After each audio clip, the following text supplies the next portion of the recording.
Hi buddies, a very warm welcome to my channel. मेरा नाम सुपर्णा शर्मा है। ये जो पर्टिकुलर वीडियो मैंने बनाया है इसमें हमने लिखा है how to fill the OMR sheets for CBSE term 1 board exam 10th और 12th के लिए बहुत इंपॉर्टेंट है। इसमें हमने जो कवर किया है बहुत सारी इंस्ट्रक्शंस कवर करी हैं। जो आपकी इंस्ट्रक्शंस आपकी डेट शीट के ऊपर है, जो आपकी इंस्ट्रक्शंस आपके रोल नंबर के ऊपर है और ओएमआर शीट किस तरीके से फिल करनी है। बिना टाइम वेस्ट करे हम देखते हैं। रीजन भी, अगर आपने ओएमआर शीट में जरा से भी गलती कर दी तो आपका जो पेपर है उसकी मार्क्स पे अफेक्ट पड़ सकता है। सबसे पहले हम लोग समझते हैं इंस्ट्रक्शंस क्या है। ये जो इंस्ट्रक्शंस हैं ये आपकी डेट शीट के ऊपर इंस्ट्रक्शंस आए थे। पहला पॉइंट कहता है कि 16 नवंबर से आप लोगों के माइनर सब्जेक्ट्स के एग्जाम शुरू हो जाने थे। आपको सीबीएसई ने डेट शीट जो है वो स्कूल्स को भेज दी थी, स्कूल्स ने आप लोगों से कम्युनिकेट कर दी होगी। सेकंड पॉइंट बोलता है कि क्लास 12 के एग्जामिनेशन के जो माइनर सब्जेक्ट्स है, क्लास 10th के भी माइनर सब्जेक्ट्स एग्जाम्स होंगे। 2 पॉइंट कवर हो गए। तीसरा पॉइंट मोस्ट इंपॉर्टेंट आप लोगों के लिए एप्लीकेबल है फाइनल एग्जाम्स के लिए। जो आपको ड्यूरेशन है एग्जाम का दैट इज 90 मिनट्स, 1 घंटा 30 मिनट, ध्यान रखिएगा। चौथा point, reading time will be 20 minutes instead of 15 minute. आप लोगों को पहले 15 मिनट का टाइम मिलता था पेपर रीड करने के लिए जिसमें आप लिख नहीं सकते हैं, लेकिन अब आपको 20 मिनट का टाइम मिलेगा। पांचवा पॉइंट, सर्दी का सीजन होने की वजह से जो एग्जाम है वो 11:30 बजे शुरू होगा, 10:30 की जगह। बहुत सारे लोगों के दिमाग में ये था कि 10:30 बजे एग्जाम शुरू है। नहीं, एग्जाम 11:30 शुरू होगा, लेकिन प्लीज आप अपने सेंटर में 10:30 तक पहुंच जाइएगा। बाहर खड़े होकर रिवाइज कर लीजिएगा, कोई टेंशन लेने की जरूरत नहीं है। टाइम पे जाएंगे तो सब काम ठीक होगा। Six point, further other desired information regarding examination will be provided in admit card by schools. बाकी जो इन्फॉर्मेशन है वो आपके एडमिट कार्ड में, जो कि नेक्स्ट स्लाइड में मैंने कवर कर रखा है। सी आप लोगों ने अगर रोल नंबर अपना कलेक्ट नहीं किया तो प्लीज स्कूल से जाके अपना रोल नंबर कलेक्ट कर लीजिए, हाई टाइम आ चुका है। सातवां पॉइंट सबसे इंपॉर्टेंट पॉइंट है, प्लीज सोशल मीडिया पे जाकर अपने ढूंढने मत लग जाइएगा क्या सीबीएसई की इंफॉर्मेशन है। कुछ अगर आपको इंफॉर्मेशन चाहिए किसी सब्जेक्ट से रिलेटेड, cbse.nic.in की साइट पे जाइएगा, वहां पे जाके इंफॉर्मेशन देखिएगा। ठीक है, नेक्स्ट स्लाइड पे चलते हैं। ये जो इंस्ट्रक्शंस हैं ये आपके रोल नंबर के ऊपर इंस्ट्रक्शंस हैं। फिर अगेन अगर आप लोगों ने रोल नंबर नहीं कलेक्ट किया तो प्लीज जल्दी कलेक्ट कर लीजिएगा। इसकी इंस्ट्रक्शंस क्या बोलती हैं? पहला point, you must check the location of the exam centre at least a day prior to commencement of the examination so that you could reach on the day of examination before time. अगर आपका exam आपके school में पड़ रहा है, आपका examination centre आपके school में पड़ रहा है तो बहुत अच्छी बात है। अगर बाय चांस आपका एग्जामिनेशन सेंटर किसी और स्कूल में पड़ रहा है तो आप एक दिन पहले जाके उसको एग्जामिनेशन सेंटर को देख लीजिएगा, एस्टिमेटेड टाइम निकाल लीजिएगा कितना टाइम लगता है सेंटर में पहुंचने का। ऐसा ना हो कि अगले दिन आपको ट्रैफिक मिले और लेट हो जाए। बेसिक्स है, आपको पता ही है इसके बारे में। Next point, you must report at the exam centre latest by 11 AM। मैंने पहले ही बताया 11 बजे पहुंचना है, कोशिश करके 10:30 ही पहुंच जाइए। 11:30 के बाद में आप वहां एंटर नहीं कर सकते। और ऐसा नहीं कि एग्जाम खत्म होने के बाद में, पेपर सबमिट करने के बाद में 1 घंटे में आप बाहर चल पड़े। नहीं, आप लोगों को एग्जामिनेशन सेंटर छोड़ने नहीं दिया जाएगा। You have to sit there till the exam gets over. Third point, you should not indulge in any unfair practices. देखिए एक चीज सिंपल रखिएगा, आपको पेपर आता है बहुत बढ़िया, नहीं आता कोई बात नहीं, it's not end of life. कोई भी अनफेयर प्रैक्टिस मत अडॉप्ट करिएगा, आपके करियर का सवाल है। जरा सी चीटिंग भी करी या जरा सा भी कुछ गलत प्रैक्टिसेस आपने अपनाई, आपका लाइफ टाइम प्रॉब्लम हो सकती है। बहुत ध्यान रखिएगा, आपको बोर्ड आपके अगेंस्ट एक एक्शन ले सकता है। Don't try to do that. Fourth point, you are advise to read the follow the instructions mentioned in the question paper and OMR sheet. जो भी इंस्ट्रक्शंस आपके पास क्वेश्चन पेपर में आते हैं या ओएमआर शीट में आते हैं, प्लीज उन्हें ध्यान से पढ़िएगा। 20 मिनट का टाइम दिया जाएगा आपको पढ़ने के लिए। पांचवा, you should carry only royal blue ball pens, admit school card, school ID card, small sanitizer bottle etcetera ना ट्रांसपेरेंट पाउच। एक ट्रांसपेरेंट पाउच आता है, 20-20 रुपए के पाउचेस आते हैं। सिर्फ आपको ब्लू पेन, ब्लैक पेन और बॉल पेन ही लेके जाना है। एडमिट कार्ड, स्कूल का आईडी कार्ड और सैनिटाइजर की बॉटल। आपको पेंसिल्स की रिक्वायरमेंट नहीं है, पेंसिल्स आपने यूज नहीं करनी है हमारी शीट में। Six point, you are advised to wear mask, keep social distancing with others, strictly follow COVID-19 guidelines of self and others। ऐसा ना हो कि पेपर खत्म होने के बाद सारे हाथ में हाथ डाल के आपस में पेपर डिस्कस कर लेते हैं। नहीं, आप लोगों को सोशल डिस्टेंसिंग फॉलो करनी है। ध्यान रखिएगा कोविड खत्म नहीं हुआ अभी। Seventh point, mobile and other electronic items are not allowed inside the examination centre. Please mobile घर पे छोड़ के जाइएगा, बहुत टाइम है मोबाइल यूज करने के लिए। और ना कैलकुलेटर्स लेके जाइएगा। जो आपके बार डायग्राम पे लिखा हुआ है, कोई भी ऐसा आइटम अपने साथ लेके जाने की जरूरत नहीं है। PWD candidates are requested to carry medical certificate document in support of their disability.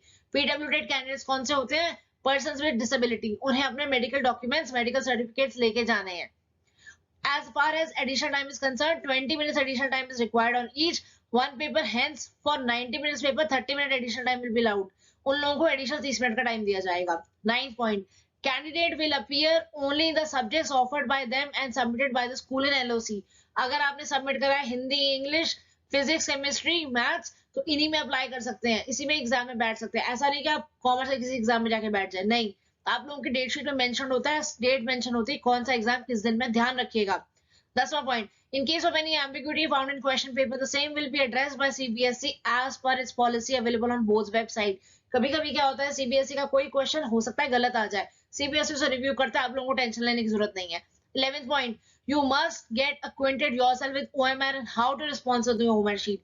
अपने आप को OMR शीट से acquaint कर लीजिए. रीजन मीन, आज तक आपके जो पेपर्स होते थे नॉर्मल पेपर होते थे, एक पीस ऑफ पेपर पे आप आंसर लिखते थे लंबे लंबे. OMR का फॉर्म बिल्कुल डिफरेंट होता है. नेक्स्ट शीट में हम देखते हैं OMR शीट आपने किस तरीके से फिल करनी है. आइए नेक्स्ट शीट पे चलते हैं OMR के लिए. ये जो आपकी शीट है इसे कहते हैं OMR, ऑप्टिकल मार्क रीडर. ये क्लास 10th की शीट है, इस क्लास 12th की भी सिमिलर शीट होगी. यहाँ पे बहुत सारे सेक्शंस हैं, 1 2 3 4 5, नीचे 5 सेक्शंस बने हुए हैं. सबसे पहले हम लोग देखते हैं फर्स्ट सेक्शन में क्या होगा. ये जो पर्टिकुलर सेक्शन आया है आपके पास में, ये वाला सेक्शन आपके पास में प्री फिल्ड आएगा. आपको पीछे से जो शीट मिलेगी इसमें आपकी सारी इंफॉर्मेशन फिल्ड होगी. प्लीज इसको फिर आगे प्रोसीड करने से पहले अपनी इंफॉर्मेशन वेरीफाई कर लीजिएगा. कोई हार्म नहीं है अपना रोल नंबर चेक करने में. It hardly takes 2 minutes time. Next, ये वाला जो सेक्शन आएगा इसमें आपके पास में इंस्ट्रक्शंस हैं कि किस तरीके से आपको क्या इंफॉर्मेशन फिल करनी है. सबसे पहले write the code number written on the question paper. जब आपको क्वेश्चन पेपर आपके हाथ में आएगा उसका जो कोड होगा आपको वो इस जगह पे फिल करना है. OMR शीट सेल्फ एक्सप्लेनेटरी है, कोई बहुत लंबी चौड़ी चीज नहीं है, सब अपने आप पढ़ते जाएंगे टॉपिक्स, आपको समझ में आ जाएगा. नीचे some examples of wrong correct ways of marking as follow. किस तरीके से हमें मार्किंग करनी है वो हम लोग देखते हैं. Now 2-3 things which we need to understand before we move forward. पहला पॉइंट जो मैंने आपको बोला है कि आपकी इंफॉर्मेशन प्री फिल्ड आएगी, आपको उस टाइम पे ध्यान रखना है कि आपकी इंफॉर्मेशन सही है कि नहीं है. There's no harm in cross checking that. That's first point. Second point, आप क्वेश्चन पेपर का कोड जो है ऊपर लिखेंगे और कोड आपको जो क्वेश्चन पेपर मिलेगा ध्यान से लिखिएगा, पढ़ के लिखिएगा. और सिर्फ ब्लू और ब्लैक बॉन्ड पॉइंट पेन ही अलाउड है, जेल पेन नहीं अलाउड है, पेंसिल्स नहीं अलाउड है. अगर आपने पेंसिल्स यूज करी तो वो अनफेयर मीन्स में माना जाएगा. नेक्स्ट पॉइंट, आपके पास में 60 क्वेश्चंस की OMR शीट आएगी. आपके जो एग्जाम्स में क्वेश्चंस आएंगे वो 40 के 45 क्वेश्चंस आएंगे अटेम्प्ट करने वाले, उतने ही अटेम्प्ट कीजिएगा. अगर आपने 45 क्वेश्चंस आपको आते हैं और 45 से आगे आप 60 क्वेश्चंस अटेम्प्ट कर लेते हैं तो बाकी के जो 15 क्वेश्चंस हैं उसकी मार्किंग आपकी नहीं मानी जाएगी. मैक्सिमम आपकी जो मार्किंग मानी जाएगी, जितने नंबर ऑफ क्वेश्चंस आए हैं वही मानी जाएगी. ये जो OMR शीट है, अब यहाँ पे लिखा है some examples of wrong correct ways of marking. यहाँ पे रॉन्ग मेथड्स है, करेक्ट मेथड्स है. आपको सिंपल जो आंसर सही लगे उसमें गोला बना के डार्क करना है. That is the only way. गोले में टिक मारने की जरूरत नहीं है, गोले में क्रॉस मारने की जरूरत नहीं है, डब्बा खाली छोड़ने की जरूरत नहीं है, आधा फिल करने की जरूरत नहीं है, डॉट डालने की जरूरत नहीं है. इंश्योर कीजिएगा कि सर्कल पूरा कवर हो जाए. अगर आप पूरा सर्कल करेंगे तो आप लोगों के लिए बेनिफिशियल होगा. नेक्स्ट पॉइंट, ये सेकंड हमारा रिस्पॉन्स है. यहाँ 1 से लेके 60 तक क्वेश्चंस है. जैसे मैंने आपको बताया, आपको अगर 45 क्वेश्चंस आएंगे तो आपको सिर्फ 45 क्वेश्चंस तक ही फिल करना है. अगर आप 60 तक फिल भी करेंगे तो देन आपके लिए कोई बेनिफिट नहीं होगा. 45 क्वेश्चंस ही आपको फिल करने हैं. नाउ सब जब आप आंसर्स कर देंगे, आंसर्स करने के बाद में आपको स्टेटमेंट देनी पड़ेगी. I confirm that all the particulars given above are correct. यहाँ पे ऑलरेडी स्टेटमेंट दे रखी है, आपको यही स्टेटमेंट कॉपी करके पेस्ट करनी है, कॉपी करके लिखनी है. साथ में आपको यहाँ पे सिग्नेचर्स करने हैं. करेक्ट है. आगे यहाँ पे 4 सर्कल्स दिए हैं, ABCD क्वेश्चन नंबर 1. यहाँ पे एस्ट्रिक है और यहाँ पे हैश आएंगे. जब आपको कोई भी क्वेश्चन नंबर 1 आप अटेम्प्ट कर रहे हैं, 1 अटेम्प्ट करने में फॉर एग्जाम्पल आपको लगता है C ऑप्शन सही है, तो आप C के ऑप्शन में आके यहाँ पे इसको डार्क सर्कल कर देंगे पेन से. यहाँ पे डार्क सर्कल करने के बाद में बॉक्स में आप लिख देंगे C. सो 4 सर्कल्स दिए गए रिस्पॉन्स के लिए, यहाँ पे आप रिस्पॉन्स लिखेंगे और अगर आपको कोई क्वेश्चन नहीं आता तो आप यहाँ पे जाके इसको मार्क कर दें। फॉर एग्जाम्पल क्वेश्चन नंबर 5 आपको नहीं आता तो आपको उसको छोड़ के, ब्लैंक छोड़ के, आप यहाँ पे जो बॉक्स दिया, हैश के नीचे जो बॉक्स दिया उसको आप लोग डार्क कर देंगे। करेक्ट। अब सबसे बड़ी बात, जितने भी आपके पास में बॉक्सेस दिए गए हैं, फिर दोबारा से ध्यान रखिएगा, जितने क्वेश्चंस हैं उतने ही अटेम्प्ट कीजिएगा, बाकी सारे अटेम्प्ट करने की रिक्वायरमेंट नहीं है। नेक्स्ट शीट पे चलते हैं।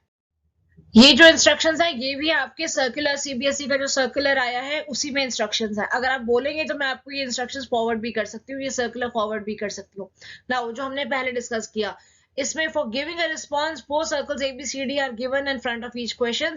Candidates once confident about the correctness of reply should darken the circle with a pen.